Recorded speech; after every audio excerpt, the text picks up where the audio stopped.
General George Marshall was a dedicated professional soldier who had risen to the highest position a military man could achieve by the time World War II began.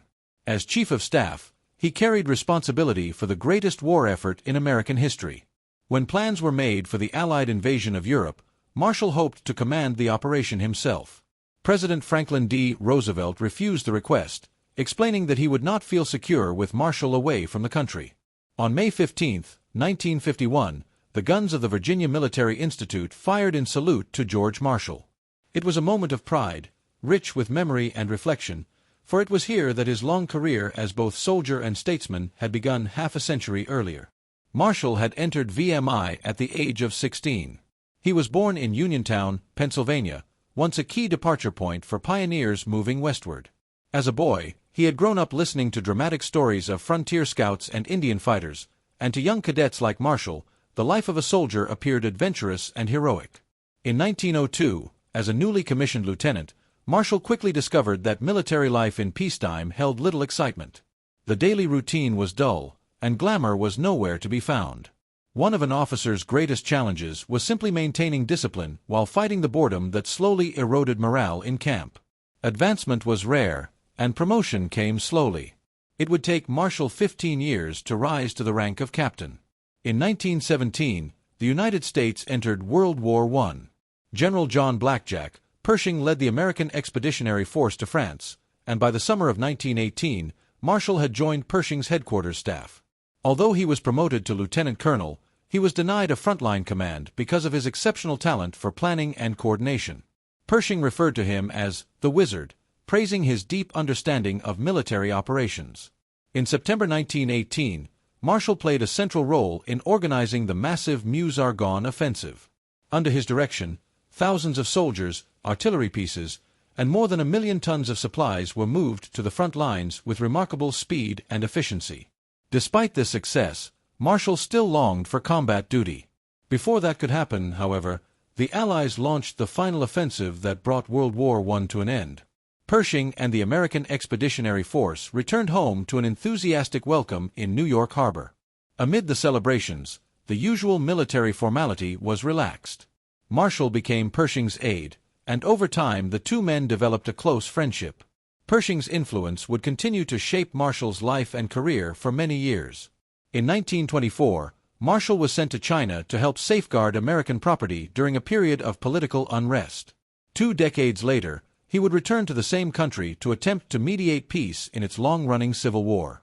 During the early 1930s, General Douglas MacArthur entered Marshall's story in an unexpected way. As Chief of Staff of the U.S. Army, MacArthur issued an order that effectively pushed Marshall into obscurity by assigning him to the Illinois National Guard. Marshall was deeply shaken by the decision. His wife later recalled that his expression at the time was unlike anything she had seen before or since. When the retired Pershing learned of this assignment, he intervened on Marshall's behalf, urging President Roosevelt to promote his former aide.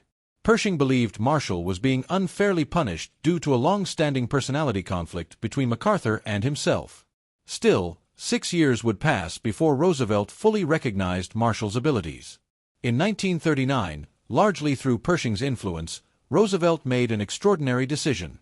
He promoted Brigadier General George Marshall over 34 senior officers, elevating him directly to 4-star general and appointing him Chief of Staff of the United States Army. In 1941, Japanese diplomats arrived in Washington to negotiate amid growing tensions in the Pacific. On December 6, Ambassador Nomura received a coded message from Tokyo that amounted to a declaration of war, to be delivered the following afternoon. American codebreakers had already deciphered the message, and Marshall was urgently called to the War Department. On the morning of Sunday, December 7, 1941, Marshall met with senior Army and Navy leaders and sent a warning to commanders at Pearl Harbor. When military communication lines failed to reach Hawaii, the alert was transmitted by slower commercial telegraph. The warning arrived too late. The Japanese attack caught the American Navy by surprise and inflicted devastating damage. With the United States now at war, Marshall directed the largest mobilization the nation had ever attempted. His strategic decisions guided American forces across 6 continents and 9 theaters of war, eventually commanding more than 8 million men. Determined to see conditions for himself, he traveled constantly to the fronts, evaluating progress and determining what remained to be done. Though he often felt regret when meeting soldiers in combat, his responsibilities kept him away from the front lines, just as they had in the previous war. Marshall's encounters with MacArthur during the war were formal and strained. Marshall later explained that the decision to focus first on defeating Germany caused MacArthur to feel overlooked, leading to bitterness and tension. Marshall also met General George Patton, whose personality stood in sharp contrast to his own. Patton was flamboyant and relished combat, while Marshall approached war with calm logic, viewing battles only as tools to end the conflict as quickly as possible. By 1945, Marshall had carried the burden of directing American forces in both Europe and the Pacific for nearly 5 years. As World War II came to an end, a new president paid tribute to the aging general. Millions of Americans had served with distinction, but General of the Army George C. Marshall had delivered victory. Within weeks, Marshall requested retirement after nearly 50 years in uniform. He was ready to conclude his military service. Instead, he would soon face criticism, hostility, and controversy, challenges that would cast a shadow over the remarkable achievements of his career. In November 1945, George Marshall is summoned to testify before a joint congressional committee. Lawmakers are investigating why Pearl Harbor was not warned in time that an attack was imminent. Marshall explains that the first information he personally received was notification that the attack had already taken place. From his own memory, he cannot recall whether he was at the War Department or at his home at the time. He says he was told by the Secretary of the General Staff, the acting secretary at that moment, General Dean, that he had returned home. However, his orderly later told him that he was at the War Department. Marshall admits that he does not know where he was and is not aware of the exact circumstances. The controversy focuses on Marshall's actions after he received word of the Japanese ultimatum. He states that he did not know about the attack until the very hour it occurred. Admiral Stark later told him, and Marshall says he is certain Stark is correct, that during their second conversation that morning Stark asked whether there was a rapid means of communication Marshall wished to use. Marshall reportedly replied no. He admits that he does not remember this exchange, but accepts that it must have happened. The investigation continues for weeks, but its conclusions remain unclear. Eventually, the disaster at Pearl Harbor is blamed on a failure of communication among the highest levels of the armed forces. Still, subtle suggestions that Marshall deliberately delayed warning officers in Hawaii turn the hearings into a humiliating experience for the former chief of staff. Soon afterward, President Truman appoints Marshall as ambassador to China, sending him to help end the civil war between the nationalist forces of Chiang Kai-shek and the communists led by Mao Zedong. After negotiating a fragile truce, Marshall urges both sides to form a coalition government. Although he is generally suspicious of the communists, Marshall expresses hope, saying there is a definite liberal group among them. The nationalists, however, refuse to listen to Marshall or to compromise with Mao. At Marshall's recommendation, the United States halts shipments of war supplies to Chiang Kai-shek's forces. Marshall later describes this mission as the most thankless assignment of his career. In the years that follow, critics accuse him of contributing to the eventual communist victory in China. In February 1947, after completing his service as ambassador, George Marshall is sworn in as Secretary of State, becoming the first general to hold the civilian office. 1 month later, he travels to Moscow to join the foreign ministers of the Big Four in drafting peace treaties for Austria and Germany. Marshall explains that the negotiations affect the peace of the entire world and carry enormous responsibility to the American people. He notes that while there has been more frankness than progress so far, this is to be expected given the seriousness of the issues. With many competing interests and viewpoints, patience and restraint are required. Each delegation naturally protects its own national interests, but Marshall insists that common ground must be found for the good of all humanity. After 45 unproductive sessions, Marshall concludes that the communists are seeking only to exploit weaknesses in order to take control of war-torn European nations. During this period, he begins shaping a plan to strengthen Europe against the spread of communism. Marshall argues that it is logical for the United States to do everything possible to help restore economic stability worldwide, because without economic health there can be no political stability or lasting peace. He emphasizes that the policy is not directed against any nation or ideology, but against hunger, poverty, desperation, and chaos. Its goal is to revive working economies so that political and social conditions can emerge in which free institutions can survive. American aid soon pours into Europe under what becomes known as the Marshall Plan. Countries such as Greece and Turkey, threatened by communist expansion, receive the resources needed to resist it. Dwight Eisenhower later explains to Congress that critics often claim the plan is useless because Europeans will not fight. He argues instead that the true objective of the Marshall Plan is to restore morale in Western Europe, making nations confident, resilient, and capable of defending themselves.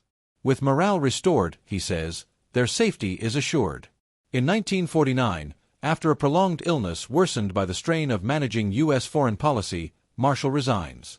He explains that his recovery would take too long and that global conditions are too critical to leave the office without a fully active Secretary of State. As for his future, he says his plans extend no further than returning home with Mrs. Marshall to rest from what he calls this pleasant ordeal, likely his final appearance in public affairs. Within a year, however, President Truman calls him back into service when communist forces cross the 38th parallel into South Korea and the United Nations launches a police action. Appointed Secretary of Defense, Marshall travels to Korea to assess the war firsthand. For him, it is tragically the third war he has witnessed in his lifetime. Upon returning to Washington, Marshall faces harsh attacks in Congress from Senator Joseph McCarthy. McCarthy claims that Marshall's past willingness to compromise with Chinese communists directly led to the conflict in Korea, calling it part of an infamy darker than any in human history. Marshall's lifelong discipline and restraint prevent him from responding publicly. He is defended by the administration and by close allies, and he allows his record to speak for itself. Another major crisis soon arises. General Douglas MacArthur seeks to break the stalemate in Korea by bombing communist bases across the Chinese border. Even after Washington denies permission, MacArthur continues to push for expanding the war. Eventually, President Truman removes him from command, and it is George Marshall who signs the order. MacArthur later claims that Marshall's hostility toward him was long-standing. Marshall again wishes to retire, this time for good, but believes resigning immediately after the MacArthur controversy would be misinterpreted. 5 months later, on September 12, 1951, he makes his final decision to step away. Marshall expresses happiness at being permanently home, no longer traveling between Washington and elsewhere. He says his only remaining responsibilities are personal peace and happiness, a sentiment Mrs. Marshall shares enthusiastically. The Marshall Plan, which helped rebuild Western Europe, brings Marshall worldwide recognition. He is awarded the Nobel Peace Prize, though the ceremony is briefly disrupted by protesters. Accepting the award, Marshall expresses deep gratitude and emphasizes that the honor belongs especially to the American people, whose authority and financial support made the European Recovery Program possible. Marshall spends his remaining years quietly as a gentleman farmer in Virginia. His service as both a soldier and a statesman becomes a permanent part of American history. On October 16, 1959, George Marshall dies at the age of 78. Winston Churchill later describes him as a rugged soldier, a brilliant organizer, and a statesman with a commanding understanding of the world. Marshall himself, uncomfortable with excessive praise, once reflected simply that he did what he believed was right. His strong sense of duty and honor shaped both his personal life and his public career. After retiring, a New York publisher offers him $1 million to write his autobiography, but Marshall refuses, saying that the government of the United States has already paid him enough.